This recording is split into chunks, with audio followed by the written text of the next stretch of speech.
It's been 39 years since Zelda first released in 1986, and still to this day, people ask the question, I haven't played any Zelda games, what is the best Zelda game for you to get into? So in today's video, I just want to take a bit of your time, and if you're asking the question yourself, I'm going to recommend what I believe are the 4 best games, well, it's the 3 best games, and one if you're mad, to start in the Zelda franchise with.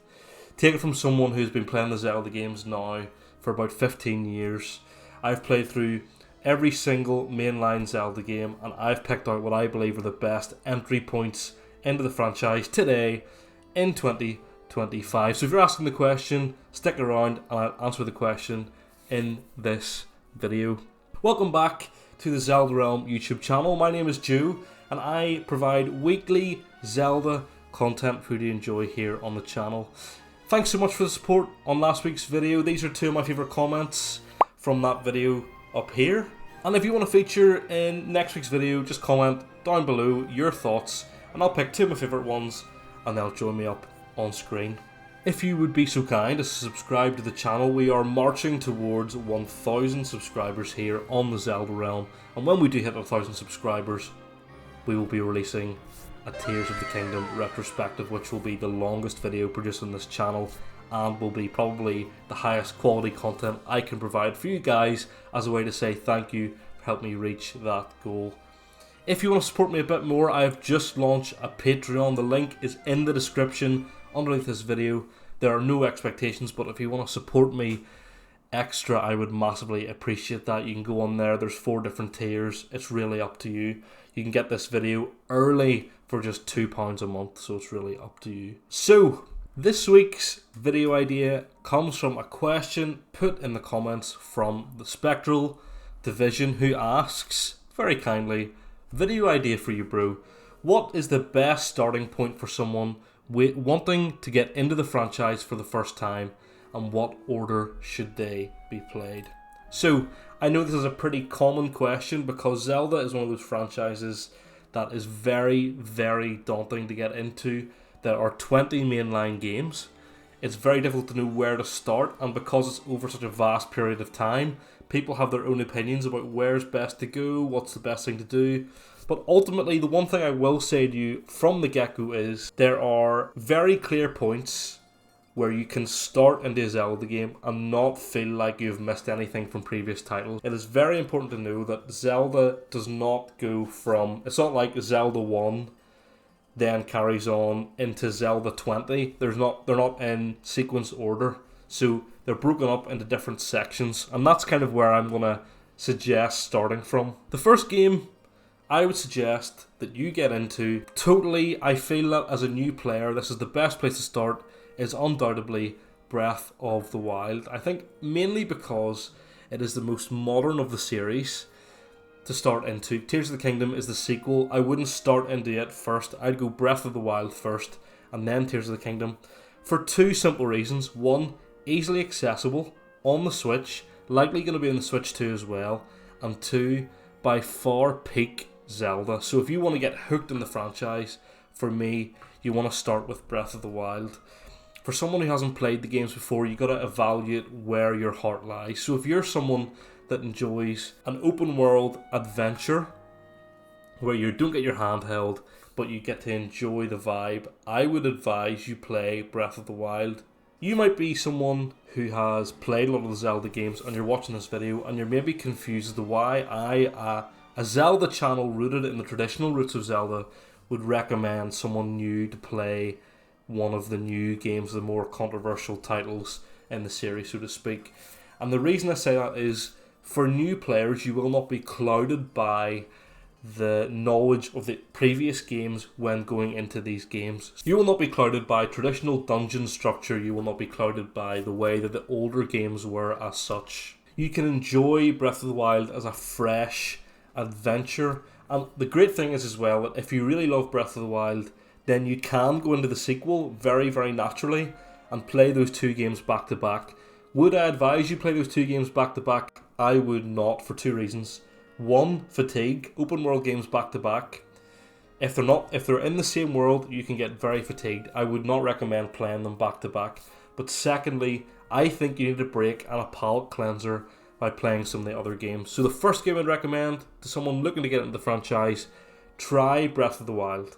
That's the first thing I'd say. The second game I'm going to recommend you to go back into is Ocarina of Time. And I'm going to put this with a bit of a caveat. You need to play the Switch Online version of Ocarina of Time, which is the original Nintendo 64 release with up-resed graphics, but the assets haven't been up-resed because they're the original ones and they look very painfully dated.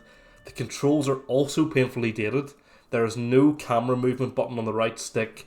You have to use, well, when I play the game, I use basically the trigger button here to reset the camera.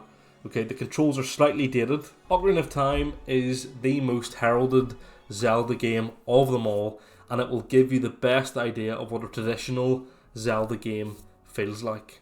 That's kind of where I stand. A lot of people are hoping for a remake of Ocarina of Time coming out this year. What I'd say is don't hold out hope for that because we have no idea if it's coming or not. And we know that the online package is there already as part of Nintendo Switch Online. If you need more information about Ocarina of Time, hit the eye above my head. There's a video there that I've just done 2 weeks ago all about Ocarina of Time and Link's journey through it. It gives you an idea of what the game is like, but suffice to say that Ocarina of Time was Zelda's first step into the 3D space, and it was the first time they had ever done Zelda with those dungeons in that way. The story is one of the best in the Zelda series. Ganondorf is introduced for the first time. He becomes a key villain throughout the Zelda franchise, and for what is genuinely for me one of the best games ever made, that is where you go. And then you naturally have Majora's Mask to play next, which is also on Nintendo Switch Online. Is very, very different, but again it gives you a sequel to go into. Thirdly, on my list of games to jump into, this is in the Zelda timeline, the first game in canon. This is the first game, and that is the Legend of Zelda Skyward Sword HD remaster for the Switch, which is available in the eShop or in any good store that does Switch games. Skyward Sword tells the first ever story in the Legend of Zelda chronology. It explains some of the background lore for why the Zelda games are as they are, and I was having a chat with somebody on one of my streams and they were saying that for them Skyward Sword has the best dungeons in Zelda. There's a really good argument for that. The dungeons here are really good. 2 things that you know about. In the HD remaster for the Switch, there is the option to use button controls, which I would recommend. But word of warning once again, the right analog stick is not the camera. That is your sword mechanic, because when Skyward Sword first released, it released on the Wii, and the whole gimmick in Skyward Sword was that you use the Wii remote as your sword and a nunchuck as the shield. Ultimately, if you want the definitive kind of lore experience when it comes to Zelda and you are going in blind, then it maybe makes sense to go to Skyward Sword first and have some of the fundamentals that are later on in the series explained, because then it gives you the context for the rest of the series. And the beauty of playing Skyward Sword first is you can then hop into the other games I've recommended next, and it doesn't really matter. You've learned some key lore bits, and it kind of naturally progresses into Ocarina of Time or progresses into Breath of the Wild. However, they are literal timelines apart, but there are some Easter eggs from Skyward Sword in Breath of the Wild. It is the first one chronologically. It might make the most sense to jump into. Ultimately, it could be about budget for you, so it could be that actually buying that game isn't worth it, and maybe Breath of the Wild is. It's ultimately up to you. But the HD remaster allows you to use button controls. You can try the motion controls on Switch, but really it's up to you how you want to play. And finally, this is the recommendation I have for anybody who fancies a bit of a challenge, who wants to do things a little bit differently, who doesn't necessarily want to follow the status quo. Here's what I would say to you. Go crazy, go back to 1986 and play Zelda 1. It's on Switch Online on the NES. It's really difficult. It's actually very difficult, and it's worth a challenge. And my challenge to you is, if you play any Zelda game for the first time, do not look up the guides online, okay? It is so tempting. Every single Zelda game is difficult on a first playthrough. Now, the earlier games are much more difficult than the later ones, going further. But there's a real temptation if you get stuck in a puzzle to look it up online. I'm telling you now, don't. Embrace the game for what it is. Embrace the difficulty. Zelda 1, mad difficult on a first playthrough. It explains literally nothing. And maybe you've decided you're watching this video and you're going to play the games in release order. So you're going to go Zelda 1, Zelda 2, A Link to the Past, Link's Awakening, Ocarina of Time, so forth and so on. Majora's Mask, Wind Waker, Twilight Princess. I've probably missed the ones in between. I definitely have. I've missed Minish Cap, I've missed the Oracles. You know what I mean. Challenge yourself if you want. See where the natural timeline of things goes. But Zelda 1, really difficult time. It is good. I enjoy it. I enjoy going back and playing it now, but it is very, very difficult, and obviously it's very, very basic. Link can only move in literally 4 directions. That's what I'd recommend. On the ordering piece, the honest answer is it's entirely up to you. So you can look up the Zelda timeline and you can try and follow a timeline. So maybe you decide, right, if you start with Ocarina of Time, that's where the timeline splits. Then you can decide what timeline you want to follow. Right now on the Switch, in terms of accessibility, you're kind of forced to go down one path, right? Because we neither have Wind Waker or Twilight Princess on the Switch. You have to go and buy a Wii U and then buy the game. And I nearly was going to do it last week. I was in CEX last week, which is a reseller here in the UK.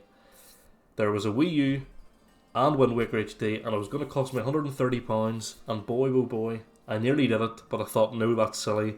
Because mark my words here and now, we are going to get Wind Waker HD this year, if not Twilight Princess as well, on Switch 1 and Switch 2.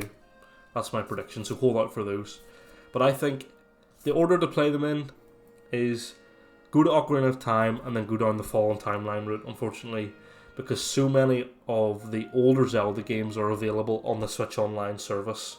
So you do have Minish Cap, the Oracle of Ages and Oracle of Seasons games are on there, Zelda 1 and 2 are there, A Link to the Past is there, Four Swords Adventures is there, and then on the newer side of things, you've got a Link's Awakening remake, you have Skyward Sword HD, Breath of the Wild, Tears of the Kingdom, and Echoes of Wisdom are all on the Switch. So you're only really missing Wind Waker HD, Twilight Princess HD, and then the 2 sequels of Wind Waker.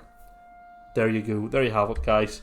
That is my advice to new players. If you enjoyed this video, please be sure to like the video, subscribe to the channel, comment where you would advise people to start down below, and also, when did you first play the Zelda series, and what game did you start with? Let me know in the comments. I'll be back next week, guys. We're going to be doing more of this type of sit-down content, chatting to you one-on-one, because boy, this boy can blather. And I will see you next week, same time, Sunday. If you want to get 24 hours early, sign up for the Patreon. Links down below. Watch this video that's up on screen for you now. I'll see you next time. Bye!